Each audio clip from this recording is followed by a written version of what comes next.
The Thousand Sons, they're such a fascinating legion, Yeah. like almost a Shakespearean tragedy, You have these champions of knowledge and enlightenment. A legion, once a beacon of intellect in a galaxy consumed by darkness.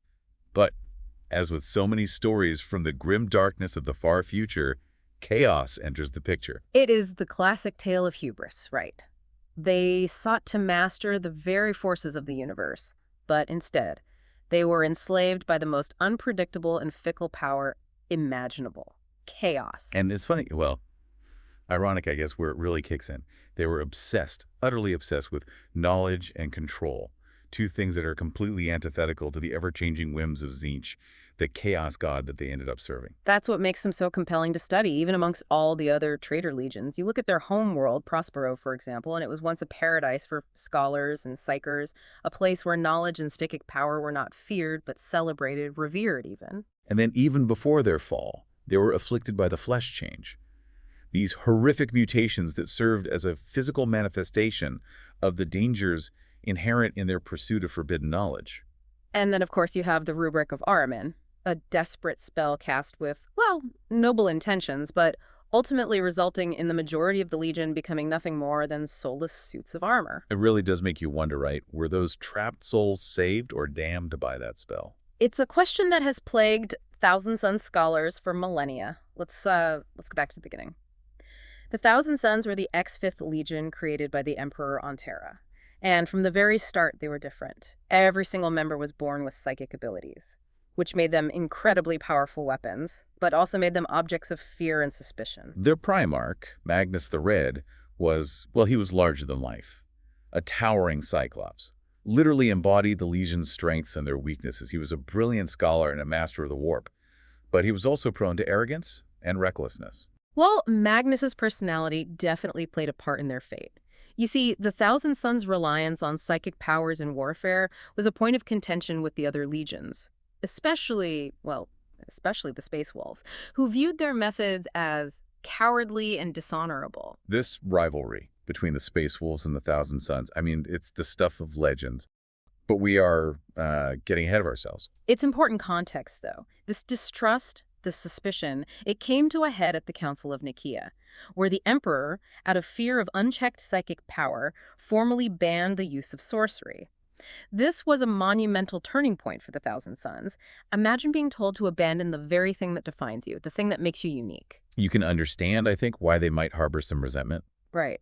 Magnus, ever the rebellious scholar, disobeyed the Emperor's edict, continued to delve into forbidden knowledge. And that thirst for knowledge ultimately blinded him to the consequences of his actions.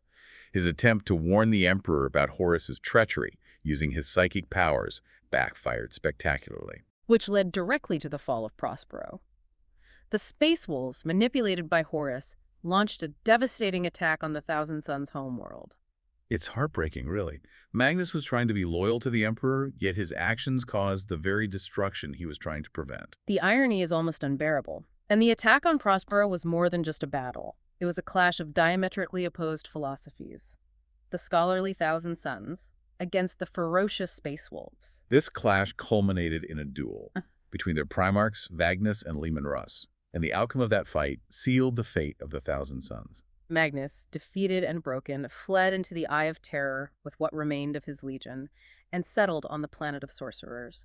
They lost their home, they were fractured, and now they were trapped within the warp. And to make matters worse, the warp, well, it's an incredibly chaotic and mutagenic realm, and being there caused their flesh change to worsen. Ahriman, the chief librarian, was driven by a desire to save his brothers, and he devised a powerful spell, the rubric of Ahriman, in order to stop the mutations. Did it work? It did, but not in the way that Ahriman had hoped. While the spell successfully halted the physical mutations, it also trapped the souls of most of the Thousand Sons within their armor. So the rubric Marines aren't truly alive. They're just animated suits of armor, essentially puppets controlled by the few Thousand Sun sorcerers that remain. Precisely. A tragic solution to a horrifying problem. What happened to Ahriman after casting such a world-altering spell? He was banished. The very spell meant to save his legion led to his exile. But, driven by guilt and a flicker of hope that he could one day undo what he had wrought, Ahriman continues to search for a way to reverse the rubric. Ahriman's exile is certainly a turning point, but it isn't the end of the Thousand Sons story. not at all. The Thousand Sons we see today, they're radically different from the unified legion they once were. Fragmented, broken into 9 distinct cults, each devoted to a different aspect of, well, Tzeentch's power. 9 cults. Wow, that's a lot of variety for a Chaos Legion. What sets them apart from one another? Well, each cult represents a unique path to power, a different way of interpreting Tzeentch's will. Some focus on raw sorcery. Others are all about manipulation and deception, while others are, well, obsessed with manipulating time itself. That sounds like a recipe for disaster. I mean, are these cults constantly fighting amongst themselves? Oh, absolutely. The Thousand Sons, even after their fall to chaos, they retain that thirst for knowledge, for power. And those ambitions frequently clash. Alliances are, well, they're constantly shifting based on the whims of Tzeentch. So it's not just a war against the Imperium then, it's also a war within the Legion itself. In a way, yes. But this internal strife also allows them to be incredibly adaptable, always evolving, constantly looking for new ways to accrue power. It's a terrifying thought. But let's focus on the practical. How do these cults actually operate? I mean, what are their tactics on the battlefield? They've retained their strategic brilliance, that ability to plan and execute complex maneuvers. But now their strategies are infused with sorcery and manipulation. They twist the battlefield itself, in essence, to suit their needs. I can only imagine the damage they must inflict. So what are some of the scariest units they use in battle? The rubric Marines, of course, are their main fighting force. Relentless and emotionless, they advance through enemy fire as if it doesn't even exist. But they're also supported by thrall bands. Small but elite squads led by powerful, exalted sorcerers, individuals who channel immense power. Or even daemon princes. Think of them as, incredibly powerful generals commanding their own mini-armies. Those thrall bands, they sound absolutely terrifying to go up against. A combination of incredible firepower and wildly unpredictable sorcery. And we haven't even touched on the worst of it. They also employ scarab occult terminators, warriors clad in ornate terminator armor that are as durable as they are deadly. And of course, we can't forget about the Helldrakes. Helldrakes. Are those some type of massive demonic beast? They are much more interesting than that. Helldrakes were once the Legion's fighter craft, twisted and warped by the energies of the warp into demon engines. Imagine a fighter jet transformed into a fire-breathing, metal-clawed monstrosity soaring over the battlefield. That's a truly horrific image. The Thousand Sons, they're more than just sorcerers. They're masters of these terrifying, demonic war machines. Yeah. What else lurks within their armories, hidden away in the depths of the warp? Well, it is said that their armories hold countless wonders and horrors, all of them testaments to their pursuit of knowledge and, well, mastery of the warp. Some of these demon engines are the stuff of nightmares, defilers with their multi-barreled cannons, forge of fiends that spew ectoplasmic fire, mauler fiends with their massive crushing claws and lashing tentacles. Sounds as though they've completely embraced the most vile aspects of chaos, twisting technology and flesh into these abominable weapons. But even with all of that, we can still see glimpses of their past, that innate desire for knowledge, for understanding. The Thousand Sons, they're more than just mindless servants of Tzeentch. They are scholars, seekers of forbidden lore, constantly striving to unravel the mysteries of the warp. So even in their fallen state, they haven't entirely abandoned their intellectual pursuits. That makes them even more dangerous, doesn't it? This dangerous cocktail of raw power and cunning intellect. Indeed. And within this legion of sorcerers and demon engines, there are those who stand apart, the exiled and estranged, those who follow Ahriman, or those who have broken away to pursue their own ambitions. Ahriman, the exiled sorcerer, eternally searching for a way to undo his terrible mistake. It speaks volumes about his character, this unwavering dedication to redemption. These exiled and estranged, they represent a fascinating aspect of the Thousand Sons, a reminder that even within the grip of chaos, there's still room for individual ambition, and even in their own way, a twisted sense of morality.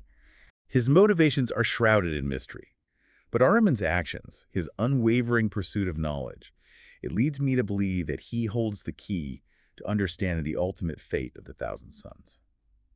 Looking back at everything we've discussed, it's clear, I think, that the Thousand Sons are a product of their choices. It's a reflection of the path they chose to walk. And, that path is a tragic one. It really makes you think about the nature of knowledge and power, you know? They were driven to understand the universe, unlock its deepest secrets. But in doing so, they unleashed forces beyond their control. They were seduced by the promises of Tzeentch, the chaos god of change and sorcery, and in their pursuit of ultimate knowledge, they became slaves to his whims. It makes you wonder, right? Are they truly evil or just misguided? Well, that's a question that has no easy answer, I don't think. Their story is a cautionary tale, really. For anyone who seeks to delve too deeply into the mysteries of the warp, it's a place of immense power, Yes. but it's also a place of unimaginable danger. It makes me think that their fall serves as a warning almost about the seductive nature of power and the dangers that come with unchecked ambition. Even in their fallen state, they still cling to that thirst for knowledge, that desire to understand and control. And their story, it raises some interesting questions, I think, about the nature of chaos itself. Is it a force of pure destruction? Or is it something more nuanced, something that can be understood and maybe even controlled? The Thousand Sons, they seem to believe they can master chaos, bend it to their will.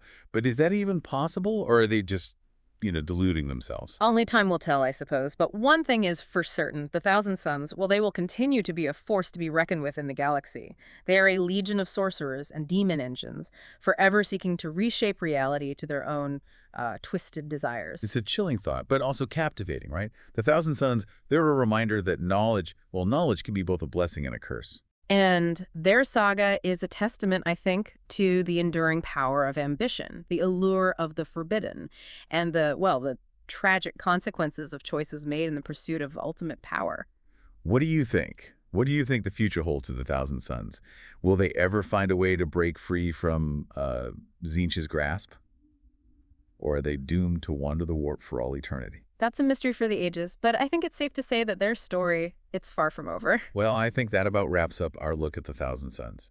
Until next time, keep those minds curious and remember knowledge is power, but it's a power that must be wielded with extreme caution.